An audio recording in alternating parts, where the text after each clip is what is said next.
C'est Arnaud de DSI Dormir sans insomnie. Dans cette nouvelle vidéo, aujourd'hui, nous allons voir 3 signes comme quoi vous avez vraiment besoin d'un divorce de sommeil. On en avait parlé dans une vidéo précédente, comment éviter le divorce du sommeil. Mais là, c'est 3 signes qui vous montrent que vous êtes vraiment arrivé au point de rupture, j'ai envie de dire, mais de rupture de sommeil, pas de rupture de couple. Je m'appelle Arnaud, j'accompagne les papas entrepreneurs à retrouver leur sommeil pour profiter pleinement de chaque situation de leur vie. Et justement, cette situation de privation de sommeil, mais surtout de divorce de sommeil, va être importante pour les papas entrepreneurs qui sont également en couple. Alors, dans un couple, il faut savoir que classiquement, on fait tout ensemble, hein, c'est la base d'un couple et d'une relation, mais sauf que vous ne devriez pas forcément, ni obligatoirement, dormir ensemble. Oui, pourquoi? Tout simplement pour réussir à dormir. Parce que selon les situations de la vie ou du quotidien, ce qui peut nous arriver peut nous empêcher de dormir ensemble, temporairement ou même à plus long terme. Et ça se passe bien plus souvent qu'on le pense, en plus.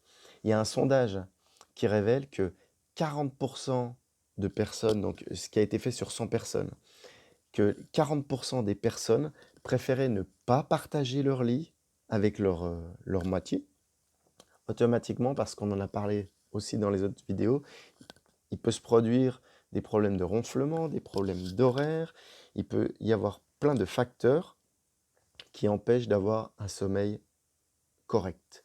Et automatiquement, pas mal de personnes préfèrent ne pas dormir ensemble pour mieux dormir. Également, il faut savoir que un quart en moyenne des couples mariés, un quart, ne dorment pas dans le même lit. Ils dorment dans des lits différents. C'est quand même assez important, un quart. Alors, parmi les 3 signes qui montrent que vous allez être obligé de partir dans un divorce de sommeil, dans une séparation des lits, hein, pas divorce de couple, le premier, ça va être que dès le matin, vous allez être fatigué au réveil. Dès le matin. Alors, vous allez avoir 2 conséquences. La première conséquence à court terme, c'est automatiquement, vous allez vous réveiller fatigué, mais vous allez être grincheux. Et même au niveau de la productivité de votre envie d'aller de l'avant, vous allez être flagada, vous allez être à plat, et vous allez avoir des problèmes de connexion, que ce soit au niveau de la mémoire, au niveau de la concentration. Vous n'allez pas être au top à 100% de votre potentiel. Ça, c'est la conséquence à court terme. Mais ce qu'il faut voir également, c'est les conséquences à long terme. Et ces conséquences à long terme, elles vont être mauvaises au niveau de votre santé. Alors au niveau de la santé, oui, pour des petits rhumes, des petites choses rapides, des maladies, mais également plus conséquentes, plus à long terme donc, que ça soit du diabète, des maladies plus graves, des prises de poids ou même des maladies cardiovasculaires. Et ça, c'est vraiment prouvé maintenant qu'il y a des conséquences du sommeil sur toutes ces maladies à long terme. Donc, ce premier signe, il faut y faire très attention si vous êtes fatigué dès le réveil. Le deuxième signe que l'on va voir, c'est si vous avez des besoins différents. Ben oui, au sein d'un couple, vous pouvez avoir des besoins différents. Vous n'êtes pas forcément une copie l'un et l'autre, qui vont engendrer aussi des réactions différentes. Si vous avez des besoins différents, vous pouvez avoir également des réactions différentes. Alors, c'est normal, hein, parce que des besoins, en tant que personne, on est tous différents. Donc, ça paraît logique, mais on n'y pense pas forcément. Sachant qu'il faut savoir également ce qui convient le mieux à chacun. Alors, vous pouvez le savoir de 2 manières, comme dans tout couple, par la communication, afin d'éviter également les problèmes. Que les problèmes arrivent et que vous sachiez que vous n'ayez pas les mêmes besoins. Souvent, il est un petit peu trop tard, il y a eu des disputes, et c'est un petit peu malheureux. Donc, bien communiquer, on en reparlera un petit peu plus loin. Il y a une chose simple, c'est par exemple, un exemple donc simple, c'est la télé au lit. C'est un peu un tue-l'amour parce que sûrement vous avez la télé également dans la chambre, mais par exemple, quand l'un des deux regarde la télé et que l'autre est complètement KO, veut dormir, ben, il ne va pas pouvoir. Autant la lumière, même si le son est baissé ou peut-être si vous avez un casque sur les oreilles également, ce qui est le top déjà, pour entendre personnellement le volume, c'est le top. Mais par exemple, la lumière peut également déranger la personne qui est à côté de vous, votre conjoint, et automatiquement, ça va être gênant. Les réactions qui peuvent se passer également, hormis la télé, c'est par exemple durant la nuit, une personne qui bouge, on en parlait également dans d'autres vidéos, qui a le syndrome des jambes sans repos, les jambes qui sautent. Ça peut vous réveiller en pleine nuit. Si vous êtes entre deux cycles, vous pouvez vous réveiller facilement, automatiquement. Et également d'autres choses, les personnes parfois peuvent parler durant la nuit. Donc ce qui fait que tout ça va engendrer des besoins de sommeil différents, des réveils, des réactions différentes. Je repense à autre chose également, il y a par exemple quand la personne tire la couette parce qu'elle a froid durant la nuit. Ça peut être également une réaction qui est gênante pour l'autre personne qui est réveillée pendant la nuit. Et il y a une toute dernière chose qui reste très importante que l'on n'a pas encore abordée, c'est l'heure de coucher. On en parlait, deux personnes donc, peuvent avoir des besoins différents, peuvent avoir des cycles différents, mais des heures également à laquelle on se couche différentes. Déjà, le plus important, c'est d'avoir une régularité, même si vous vous couchez tard. Si vous vous couchez toujours tard et que le lendemain, vous n'êtes pas réveillé, c'est le principal. Mais il peut y avoir un décalage entre les deux conjoints. Et automatiquement, si un conjoint se couche à 9 heures pour se lever très tôt le lendemain, ou l'autre se couche à 11 heures minuit, en venant vous coucher plus tard, la deuxième personne qui vient rejoindre la première, automatiquement, peut la réveiller. Donc ça peut être également quelque chose de gênant pour la personne. Le troisième signe qui montre que vous devez aller vers un divorce de sommeil, c'est des reproches dès le réveil.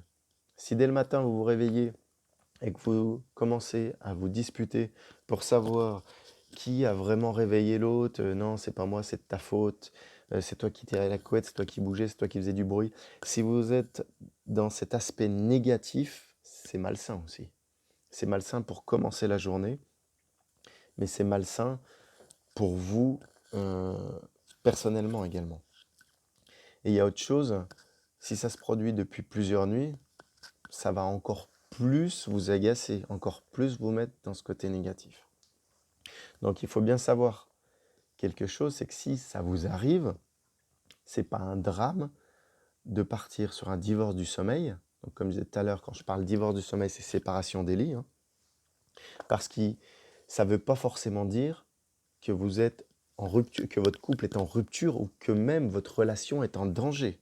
Au contraire, si chacun vous dormez, parce que vous pouvez dormir séparément de manière temporaire, si vous avez des émotions, des problèmes ou des choses temporaires, par exemple des insomnies qui peuvent, suite à un événement dernièrement, vous empêcher de dormir, ça va être que temporaire.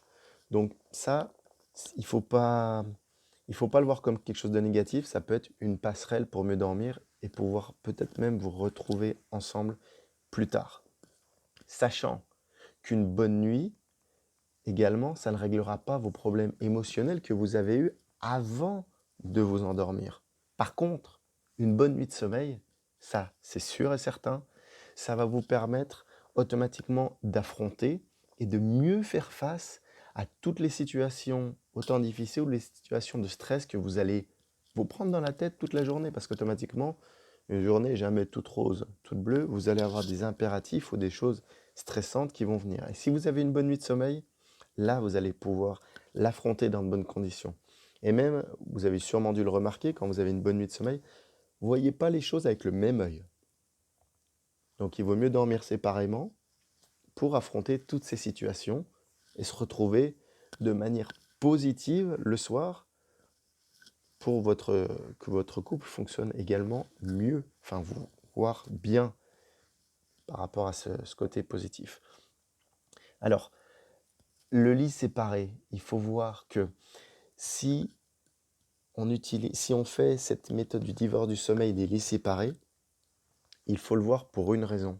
C'est uniquement si vous avez une incompatibilité de votre sommeil. Oui, il faut le voir si vous n'avez pas les mêmes cycles, si vous vous réveillez, s'il y en a un qui ne bouge pas l'autre, et non pas pour des problèmes de relationnel de couple. Ne prenez pas cette excuse-là. parce que ça va rien arranger. C'est pas parce que vous vous disputez ou que vous avez des soucis avec votre conjoint. Il faut également communiquer. Moi, personnellement, ça fait 14 ans que je suis avec ma femme. Et c'est vrai que la communication, je pense, c'est quelque chose qui est très important dans le couple. Si vous êtes en couple depuis longtemps, ou vous avez peut-être vécu des situations où il n'y avait pas de communication, et vous avez dû remarquer que ce couple ne peut pas durer. Alors, communication verbale, communication non verbale, hein, ça fonctionne dans les deux, mais une communication, ça reste important, je pense. Et également, en parlant de communication, lorsque vous allez faire ce divorce du sommeil, c'est important de bien cadrer les choses, c'est-à-dire de discuter avec votre conjoint, conjointe, et également de parler et d'expliquer et d'échanger. Parce que certaines personnes peuvent mal le vivre de se séparer. Certaines personnes sont plus fusionnelles que d'autres, chaque couple est différent. Donc c'est vrai qu'il faut vraiment formaliser la chose pour que ça soit clair et qu'il n'y ait pas de sous-entendu, qu'il n'y ait pas de situations négatives qui viennent.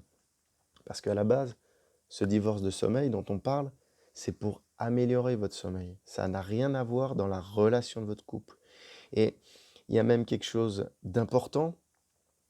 Si vous voulez vous retrouver plus facilement le week-end, vous pouvez le faire. Vous n'êtes pas obligé de dormir pendant votre période de privation de sommeil, de séparation, de divorce de sommeil. Vous n'êtes pas obligé de dormir non-stop tous les jours, loin de l'autre. Si le week-end, vous souhaitez vous retrouver et que vous avez moins d'impératifs, ou que vous ne travaillez pas le week-end, ou que si c'est pour vous retrouver du samedi soir ensemble, vous pouvez, quitte à peut-être faire une moins bonne nuit, mais vous serez d'autant plus heureux de vous retrouver la fin de semaine en forme, plutôt que de rester ensemble à mal dormir et être, comme on disait tout à l'heure, fatigué au réveil, avoir vraiment des réactions, des mauvaises réactions, parce que vos besoins ils seront différents, les réactions seront différentes. Également de vous disputer, c'est pas une relation saine de couple. Enfin, la dernière chose qu'il faut faire, le dernier petit point auquel il faut faire attention, c'est que si vous faites une séparation des lits, attention au deuxième lit. Parce qu'il va y avoir le lit principal où vous dormez en couple à l'intérieur, mais la personne qui va aller dans le deuxième lit, il va falloir faire attention à plusieurs critères. La première chose, le confort du lit, parce que souvent ça va être un lit d'un point ou peut-être une chambre d'amis, et le matelas va pas être top. Donc si vous dormez dessus sur un vieux matelas, un oreiller tout pourri, j'ai envie de dire, enfin quelque chose de très mou, vous allez avoir mal au dos, vous allez mal dormir. Donc bien faire attention à votre confort sur ce deuxième lit, ça c'est quelque chose d'important. Il y a également l'éclairage, si c'est une pièce où, je ne sais pas, vous avez un volet cassé, ou vous avez une lampe, ou un appareil qui a un témoin de veille avec, qui peut vous revenir dessus si vous craignez la lumière. Moi personnellement, je sais que je crains la lumière la nuit, il faut que je dorme dans le noir total. Ça, c'est à vous de voir selon chaque personne. Mais également la lumière, donc. Et le dernier point, c'est l'encombrement. Si par exemple c'est une chambre d'amis ou une salle de jeu ou quelque chose où il y a de l'encombrement, si vous avez besoin de vous lever la nuit, vous allez tomber, vous allez vous faire mal, vous êtes grognon, vous allez vous casser la nuit, si vous avez besoin d'aller aux toilettes ou autre, à la cuisine. Donc, bien prendre ces points d'important pour le deuxième lit, le confort, l'éclairage et l'encombrement de la pièce où vous allez dormir. Voilà. J'espère que cette vidéo vous aura aidé, vous aura apporté de la valeur. N'hésitez pas à mettre un pouce si vous avez aimé ou un pouce en bas s'il y a des choses à améliorer. Je suis tout à fait preneur, je suis à l'écoute également de vos commentaires. Vous pouvez me contacter en tout cas sur ma page Facebook, Arnaud Rivière, comme une rivière, pour que l'on voit tout ça ensemble et qui plus est si vous êtes papa entrepreneur. Je vous remercie et je vous dis à bientôt. Ciao, bye bye.